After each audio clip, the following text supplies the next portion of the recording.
Assalamu alaikum жамаат. Арашан сүйүүчүлөр, бүгүн Талас областында жакшы бир соодалар болду. Жамалбек акен чарбазынан Талгат менен Адил алып атат. Ата жагынан Шедевердин неберези болот.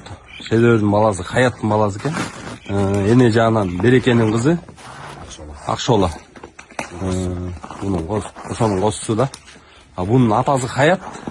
Хаяттын энеси Красавица Решат акеде. На базы 40 000 доллар болду. Ке берекет тартып Сүйлөп калы. Кыйын бизге буйрузун. Жыл бизге дагы жугумдуу кочкорлордон болду. Истанбулдан ургалал селекцияга деп алып атабыз. Кыйын сизге буйрузун жакшылыкка жумшаңыз. Рахмат сага дагы ушул кочкорсага жакшы тукумдардан алып берсин. Чарбаң өнүгө берсин. Селекцияны мындан дагы алдыга жылы берсин. Сага да рахмат ушул берекелүү кочкор болсун сага дагы. Акча мага жугумдуу болсун.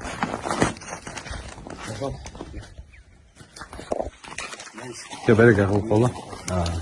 Машалла кочкор буйрузун жакшы кочкор экен. Өтө жакшы кочкор экен.